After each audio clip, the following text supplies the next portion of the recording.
I think LA and California in general still has a lot of potential, but there have been some policies implemented that have been disastrous. So Gavin Newsom and the current Democratic legislature in the state of California have engaged in this trend of decriminalizing everything and refusing to.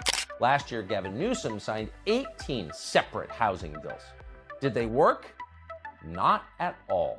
They did not work for the people who live in California, but they weren't intended to work for people who want to buy houses. Instead, those bills had one purpose: destroying suburban homes and replacing them with high-density. California just got roasted harder than a Whole Foods rotisserie chicken. And guess who's holding the spit? Anna Kasparian and Tucker Carlson. Two people who normally argue about the color of the sky have teamed up to expose Gavin Newsom in a way that'll make you wonder if he's running a state or starring in a Netflix political comedy. The hair gel untouched. The reputation absolutely wrecked. You're about to hear things Gavin wishes were still classified. Gavin Newsom, in every single interview I've seen him do, has passed the buck, even though he is the governor of this state. Yeah. He is pathetic. He's a snake. He's like the slimiest Democratic politician, certainly on a local level. But what we have seen is mismanagement of epic proportions. And the mere existence, and it is. I don't think there's anything at all at the core other than misery. Another deeply, deeply unhappy person who, we should be rooting for him to get his life together. But someone who kind of externalizes everything. There's nothing at the center, and so everything is about the public display. A truly wounded, screwed up person. If you're enjoying this, please subscribe to the channel. It helps more than you think. Gavin Newsom struts around California politics like a man who thinks hair gel counts as a political platform. It's as if he believes the state's problems can be smoothed over with the same glossy finish he slaps on his head every morning. Anna Kasparian and Tucker Carlson wouldn't even need to coordinate to dismantle him. His record is already a roast that writes itself. This is the governor who treats California's economy like a luxury yacht. Too busy sipping champagne to notice it's taking on water. You'd think a man so proud of his image would glance at the numbers once in a while, but no, he's busy running victory laps around policies that look great in a press release and crumble like stale bread in reality.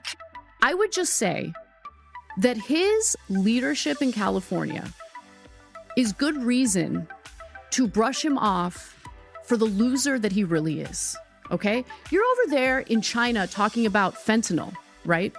How about you clean up your own house?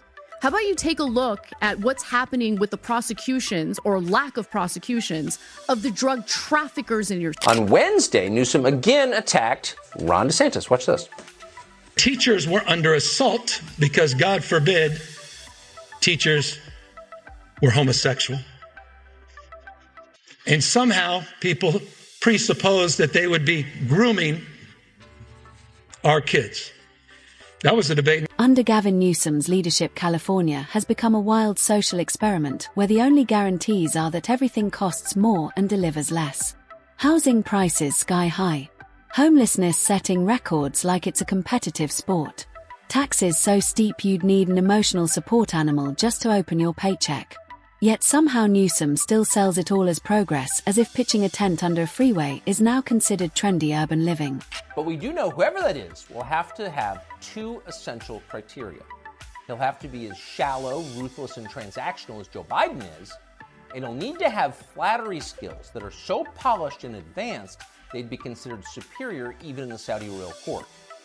And there's only one man in modern America who fits that description: Gavin Newsom, the governor of California, and perhaps not coincidentally, Joe Biden's new closest friend. He's the kind of politician who could stand in front of a raging wildfire, blame it entirely on climate change, and conveniently ignore how his own regulations make prevention harder.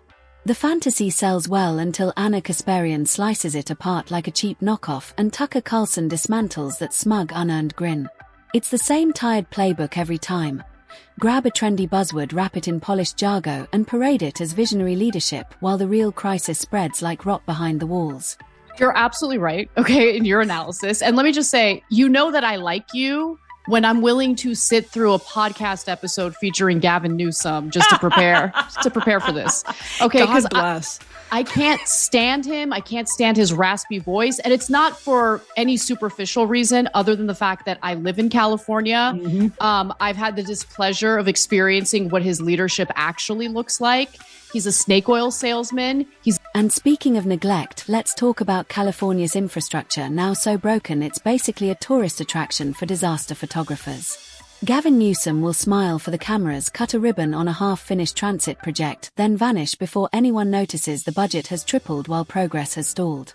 If this man ran a restaurant, the food would never arrive, but you'd still get billed for a 5-course meal because he already announced it to the press. This is what I was surprised about. I did not expect Donald Trump to flip 10 counties in California from blue to red. But I guess I shouldn't have been surprised about that either.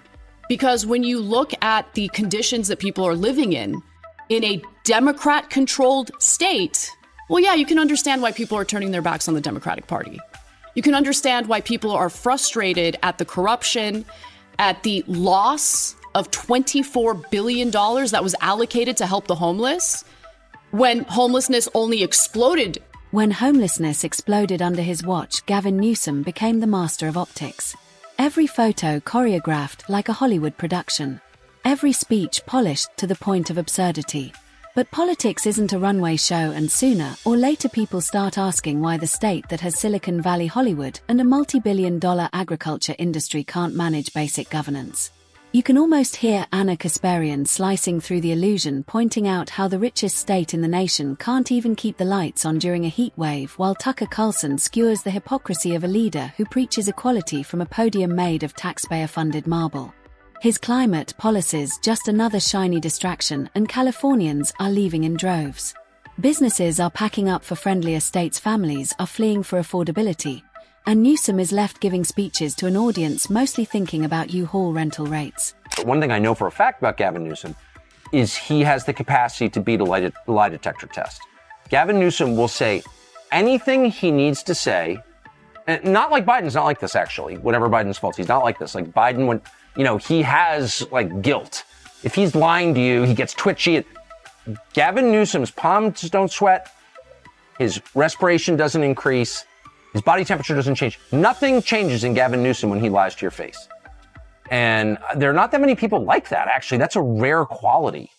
Like to lock down the state, to keep people's kids from getting an education, and to arrest people for surfing, and then go have dinner at the French Laundry. Gavin Newsom's career is a masterclass in rebranding failure as forward thinking. Every crisis becomes an opportunity not to fix it, but to spin it. Crime spikes, he reframes it as a complex social challenge requiring more studies and less enforcement. Schools underperform, he blames outdated systems that need bold reform which somehow never arrives. Homelessness explodes. Cue another expensive initiative with a catchy name and a vague mission. Anna Kasparian would shred his flowery dodges, while Tucker Carlson would point out the absurdity of a man who vacations like royalty while his state spirals into chaos. Remember his infamous French Laundry dinner that wasn't just bad optics, it was proof he's eyeing a bigger stage. But running California like a failing tech startup doesn't exactly inspire national confidence. We spent $13 billion in Los Angeles alone last year to combat homelessness. You want to know where that money went? That money went to these trash nonprofits who have a bunch of executives making $500,000 a year. You're working for a nonprofit dealing with homelessness. That's my money. That's my parents' money. Okay? That is the hardworking people of California paying incredibly high taxes that go to what? So yeah, I'm sick of it. I'm sick of it. And honestly, just experiencing what I've seen on the ground in California has made me question a lot about left-wing. It's one thing to sell the dream, it's another to deliver it. And so far, Gavin Newsom's delivery record is about as reliable as California's power grid during peak demand. The blackout is the perfect metaphor: overstressed, under-maintained, and always on the brink of collapse. Rolling blackouts in the most technologically advanced state in America aren't just embarrassing, they're proof that leadership is about results, not rhetoric. But in Newsom's world, the blackout isn't a crisis, it's a chance to launch a task force, issue a statement, and pivot to talking about the future of clean energy as if the present doesn't matter. Tucker Carlson would gleefully pick apart the contradictions, like how a state that champions environmentalism can't manage basic forest maintenance, but Newsom keeps smiling, keeps talking, and keeps insisting California is the model the rest of America should follow, even as residents vote with their feet. And I have been bothering him for years, like, you should come on my show. And he was kind of open to it. And then he whips around and he's like, no, you should come on mine. I was like, oh, I would love to, because I would love to debate him about what he's done to my state. And then I watched a parade of people go on, some of whom are good friends of mine, by the way, conservatives go on his show. And I realized, and I'm not attacking them at all, I almost did, but then I realized, oh, wait a second, this is like, this is not, the point of this is not to have a real conversation or to answer questions. In many ways, Gavin Newsom is the perfect politician for the Instagram age. Substance, optional, aesthetics mandatory. Every failure can be reframed with the right lighting, the right filter, and just enough emotional language to make people forget nothing's improved. But the cracks are showing, and no amount of gel can hide the fact that California's problems are growing faster than its population is shrinking. Kasparian and Tucker Carlson wouldn't need to exaggerate. His record does the heavy lifting. From botched pandemic policies to skyrocketing crime rates, from unaffordable housing to crumbling infrastructure, his tenure reads like a manual on how not to govern a resource-rich state. Unfortunately for him, Anna and Tucker bring flashlights, and the longer they shine them, the harder it is to ignore the truth. Polished doesn't mean competent. Democratic establishment candidates are full of shit. And I need people to understand that. And we need to get out of this like vicious pendulum swing cycle where we go from one terrible administration to another terrible administration. They just have different branding. But in the end, they do nothing for ordinary people. And that's what people are hungry for. And that's where the roast sharpens into a blade. Gavin Newsom isn't just flawed, he's a case study in mistaking charisma for competence. California is bleeding residents, businesses, and patients. All the photo ops in the world won't change that. Yet here he stands, smiling for the cameras, rehearsing for a national debut that might never come while the state slips deeper into crisis. He's the perfect metaphor for style over substance, promising the moon, then delivering a brochure about it. High-speed rail, still more fantasy than fact. I'm interested in the governor. I know the governor of the state. He's got some, I know Gavin Newsom, he's got some talent, I think, and charming for sure. But like, what is going on? Is he aware of that? I've asked him, and I you really find him charming? Well, in a kind of reptilian way. I mean, charming in the sense that his whole life is devoted to winning people over. Kind of like Bill Clinton was, and I think he's good at it. But I also think, someone said to me the other day, Newsom could pass a lie detector test on saying anything. Like, there's a coldness inside that allows. He's a sociopath. I think he's a snake oil salesman. I think he's a liar, and I think that he destroyed the state of California. Full stop.